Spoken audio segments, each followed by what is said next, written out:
can't believe Wallo said this, man. He makes a lot of good points, but he said this? Well, what you think about it? Us. Oh, I'm black.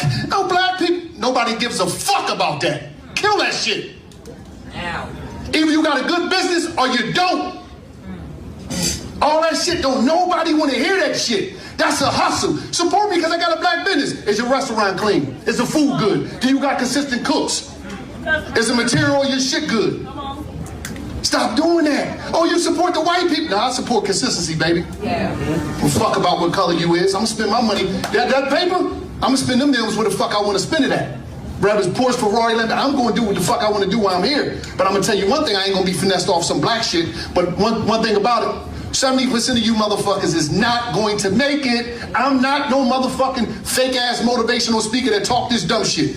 I'm the #1 nigga in the country. You know why? Y'all seen me come out of the penitentiary. I mean millions. Now look, before we get into the video, I just want to say shout out to Wallo and Gilly for putting black creators on the map, black podcasts on the map, and going crazy, going hard as they usually do every day, because I respect what they putting down. The P they pushing, I respect it, but I got to speak my mind on what Wallo's saying right here, because he got some valid points, but at the same time, you know what I'm saying, it's a little iffy. So let's go ahead and get straight into it. Don't forget to like, comment, subscribe, hit the notification bell. Also don't forget to follow me on Instagram, WildBoyG, and Twitter, WildBoyG. But let's go ahead and get straight into the video. So look, you saw from the video what Wallo said, and he has a very good point. Black businesses do expect special privileges just because they're black. And I get that. Like, you know, I've been there before. Like, you be working with somebody and you'll try to do business with them, whether that's a clothing brand, artistic work, you paying somebody for editing, whatever it might be, and they try to act like they deserve more just because they're black. Or they act like they deserve special privileges and they can take longer than expected just because they're black. But what I don't understand is, why do people use that card for the wrong things? If you're gonna use the, oh, I'm a black business, you should use that for people to work with you and want to shop with you, not to use it for a reason to say, oh yeah, I don't have your work on time, but it's cool because I'm a black business. Oh yeah, I know I'm charging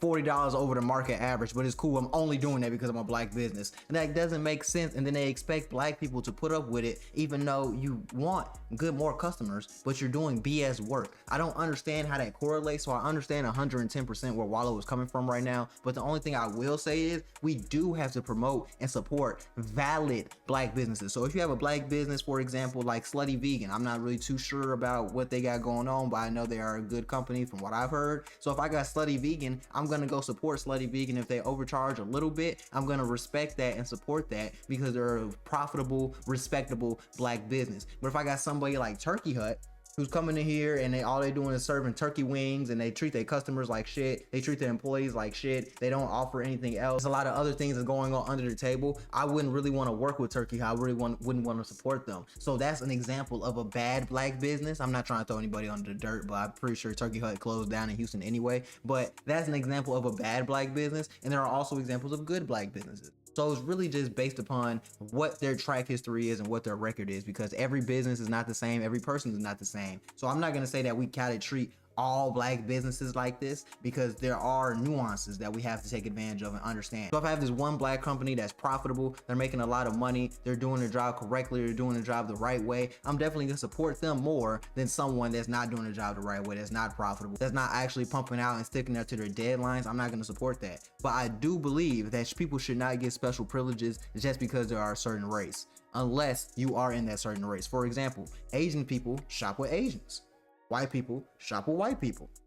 Hispanics shop with Hispanics. So I think it's all makes sense that black people support black businesses, but I feel like as a black entrepreneur and a black business owner myself, I feel like we have to start taking more accountability, and we also have to start putting out better quality products. Now, I'm not saying that goes for every black businesses, but for some black businesses. For example, if you have a clothing line and the only thing you do in your clothing line is put one word on a shirt and you expect to get rich off of that, that's not what's gonna make you rich. Or even if you are getting money from that, putting that one word on that shirt, why are you overcharging $200 for this one shirt where you can instantly just sell it for $50, $60, get a better reputation, get more money because more people are going to be buying it, and also support the black community like you expect this black community to support you, because a lot of people are overcharging.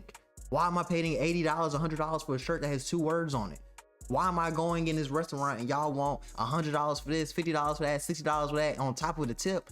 for regular soul food. I don't understand it. So I'm not trying to disown or shit on anybody's business, but at the same time, we have to be realistic with ourselves. Everybody isn't gonna be a millionaire off this one business. Honestly, most millionaires have multiple businesses. It's not that many people that have one business they're successful at and the one thing they're good at and they become a millionaire off of it. Besides like doctors, lawyers, things of that nature. One business alone, you're not gonna become a multi-millionaire off that alone, most likely. Like look at example for Mark Zuckerberg. He has Facebook and Instagram. And these are two companies, but two is better than one, and they're both making a killing. So if I have one company that's making 150 million a year and another company that's making 150 million a year, now I'm making 300 million a year compared to 150 flat. And you still have to take taxes out of that, so you're not even making 300 a year. So the more businesses and the more streams of income you have, the easier it's gonna be for you. So I get what Wallo's trying to say. Was it the best way to say it? No, but Wallo is honestly that type of guy. He's just gonna speak his mind. He doesn't really care what anyone thinks. He's an old guy.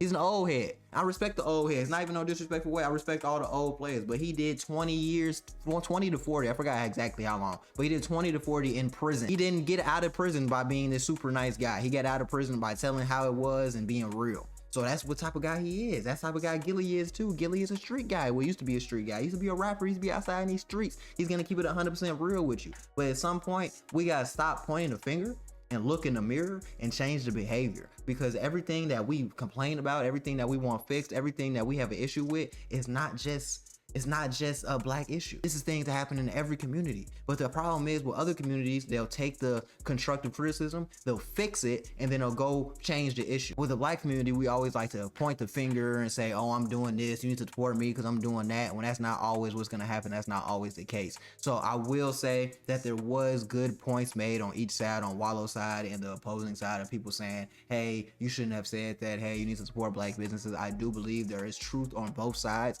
but I believe that business owners and entrepreneurs in general need to take responsibility for their actions, to take responsibility for what they're doing, and make their business models better. If we do that, then not only will the black community shop with you more, we can grow the black community, but we can also get people from other races to want to invest into our businesses more and get more money with us. Because that's a problem right now. We have a lot of people making money within the black community, but we don't have a lot of people that are branching out and networking with other communities. For example, as simple as Lululemon is getting a lot of money for the black community, Hispanic community, all types of different ethnicities and different communities, but that's because they promote themselves to these other ethnicities. They even have a song from this girl in Atlanta, I believe her name is Pluto. She made a song that's making them millions of dollars right now, talking about Lululemon on her butt.